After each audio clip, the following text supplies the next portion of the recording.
Bonjour et bienvenue dans cette nouvelle petite question. Et aujourd'hui la question est... Par combien le Super Saiyan God, le Super Saiyan Blue, la fusion et le Migaten no Gokui multiplient les puissances? Vous l'aurez compris, aujourd'hui je vais essayer d'identifier le coefficient multiplicateur du Super Saiyan God, du Super Saiyan Blue, de la fusion et du Migaten no Gokui. Le but est de trouver des coefficients cohérents pour l'histoire de Dragon Ball Super, ce qui n'est pas si facile. En effet, il ne faudrait normalement pas que le coefficient puisse permettre à Goku et Vegeta de rattraper le niveau de Beerus. Mais il ne faudrait pas non plus indiquer que Beerus était à moins d'1% contre Goku Super Saiyan God. Pour les calculs, je ne prendrai en compte que la version animée, les films et les interviews, car la version manga est bien trop différente. Il va y avoir pas mal de calculs, mais rien de très poussé. On n'est pas sur la chaîne de Goto ici. Tous les multiplicateurs qui seront donnés sont bien évidemment des estimations, et non rien d'officiel. Bon, on va commencer par calculer le coefficient du Super Saiyan God. Le Super Saiyan God.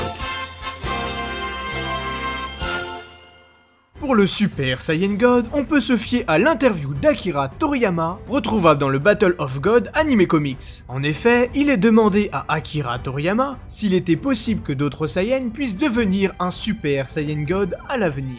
Le maître répondit « Bien sûr !» Cependant, la force variera en fonction de la puissance de combat du Saiyan qui deviendra le Super Saiyan God. On peut donc en déduire que la puissance du Super Saiyan God dépend du combattant. La forme semble donc bien avoir un coefficient multiplicateur. Dans la même interview, on y retrouve l'information suivante. Pendant le film Battle of God, Goku Super Saiyan God était un 6, Beerus était un 10 et Whis était un 15. Nous appellerons ça l'échelle de puissance d'Akira Toriyama.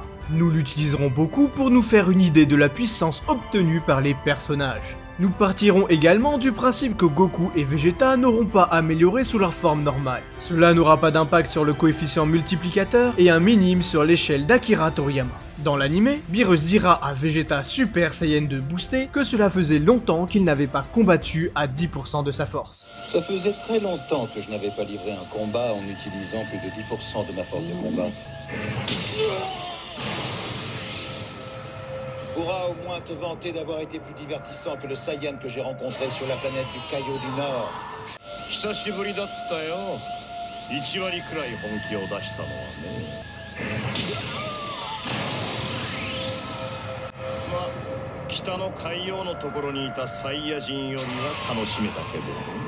On peut donc estimer le Super Saiyan 3 de Goku et le Super Saiyan 2 boosté de Vegeta en dessous des 10% de Beerus. Dans l'échelle que nous a donné Akira Toriyama, le Super Saiyan 3 serait environ égal à 1. Cela nous indiquerait que le Super Saiyan God multiplierait la puissance d'un Super Saiyan 3 par 6. Si on multiplie les 800 par 6, on obtient donc 2400. Cela serait donc le multiplicateur du Super Saiyan God.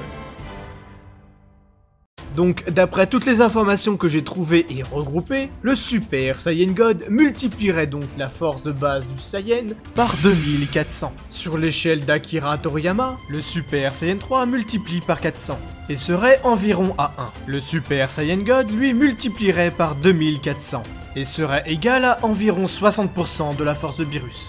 Bon, passons maintenant au Super Saiyan Blue.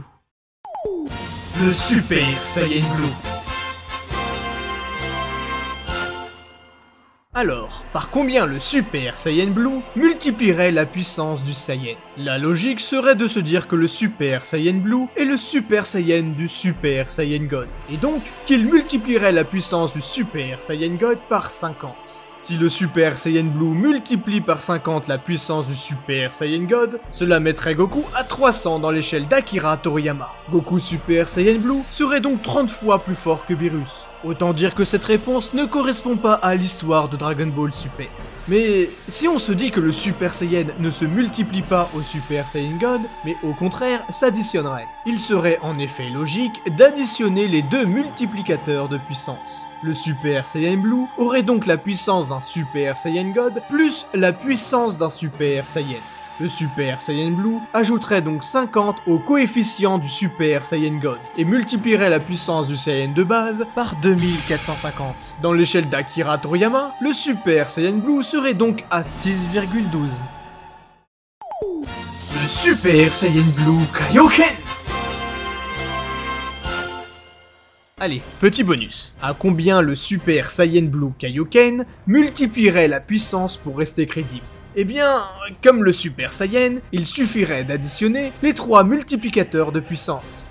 Dans cette théorie, le Kaioken multiplierait la force de Goku sous sa forme normale et l'ajouterait au Super Saiyan Blue. Si on prend l'exemple du Kaioken x 20, on devra faire le calcul suivant. 2400 plus 50 plus 20. Le Super Saiyan Blue Kaioken x 20 multiplierait donc la puissance du Saiyan par 4270 et serait donc à 6,17 dans l'échelle d'Akira Toriyama.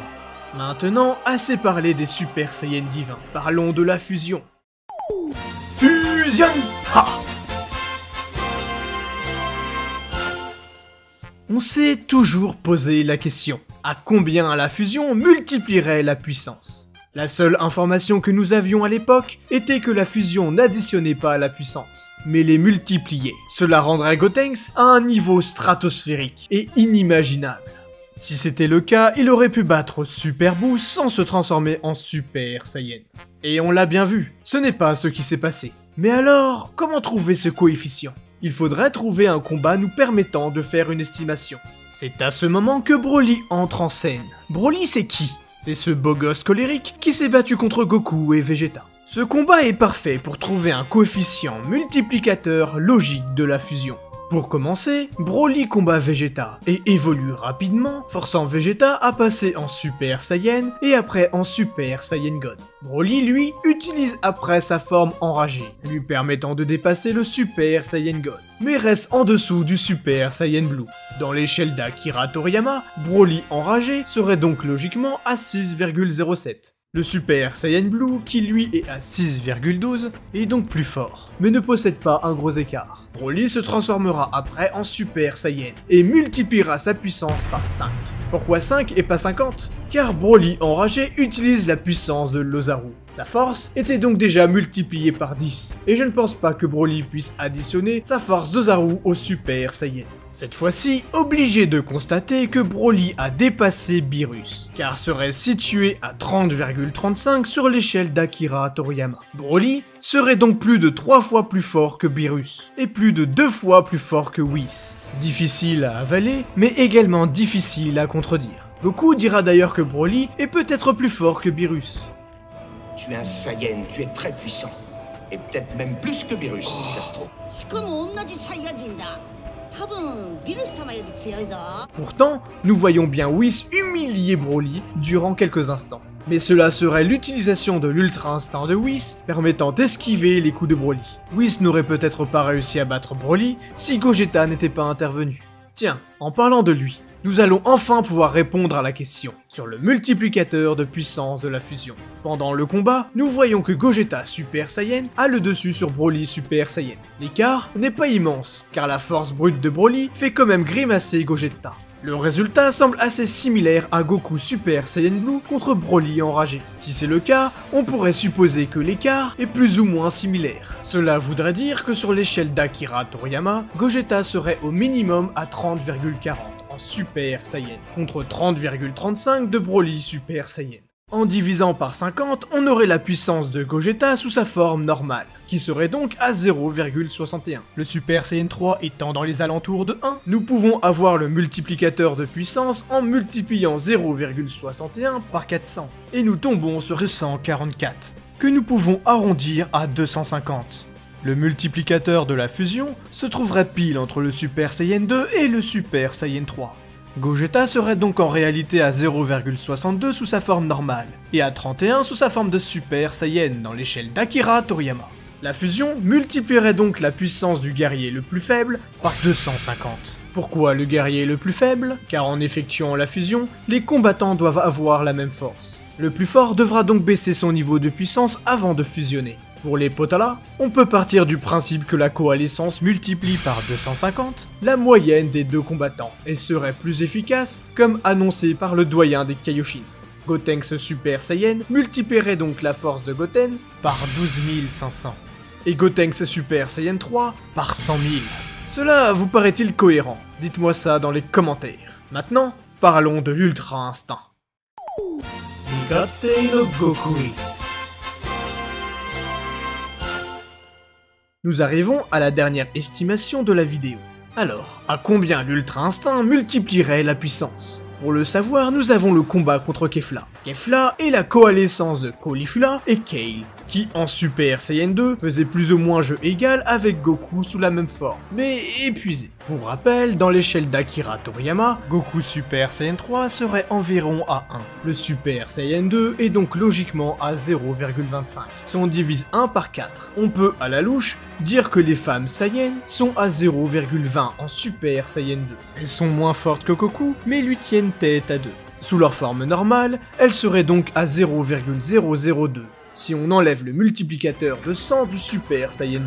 Avec la fusion par Potara et notre estimation précédente, on serait à 0,50 pour Kefla sous sa forme normale. Mais Kefla est bien plus forte que Goku Super Saiyan God, qui lui devait être à 6. On peut partir du fait que Goku utilisait le Super Saiyan God pour s'économiser, et n'était pas à fond car épuisé. Après, je dis surtout ça pour pas que l'incohérence de DBS défonce ma théorie. Bref, Goku se transforme en Super Saiyan Blue et semble être beaucoup plus fort, mais ne sera toujours pas à la hauteur de Kefla Super Saiyan, qui serait à 25 sur l'échelle d'Akira Toriyama. Même en essayant d'être le plus cohérent possible, Kefla serait 5 fois plus fort que Beerus.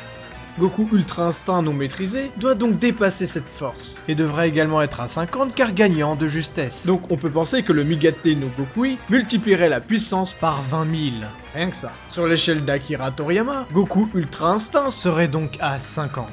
Mais alors, pour le Migate no Gokui Kizashi, à combien peut-on mettre le niveau de Goku Ultra Instinct maîtrisé? Bah, pourquoi pas un multiplicateur par 24 000?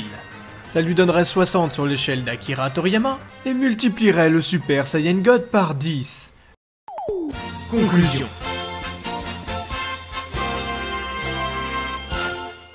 Le Super Saiyan God multiplierait la puissance par 2400.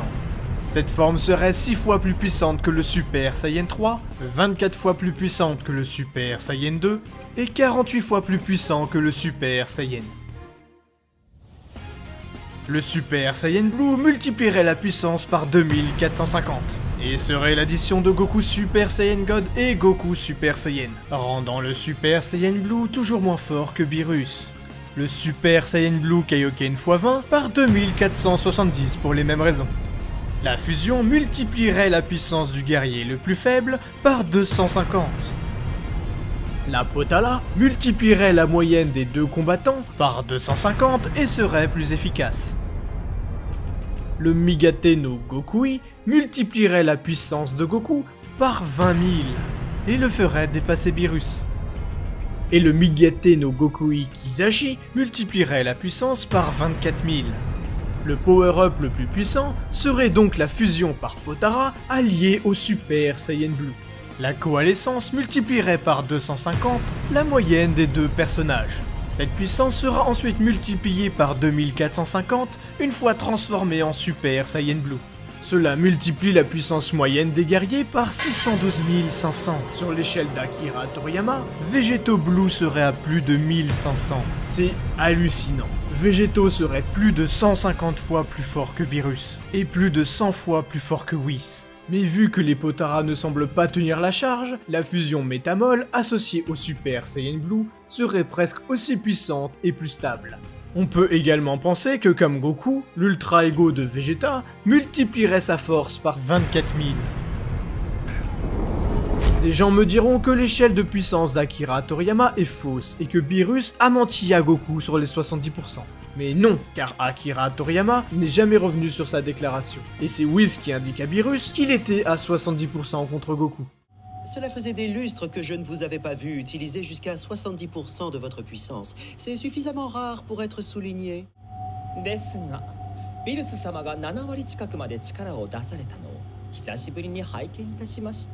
Dans l'anime, Beerus dira à Goku qu'il était à 100%, mais il confiera à Whis qu'il avait menti pour le motiver.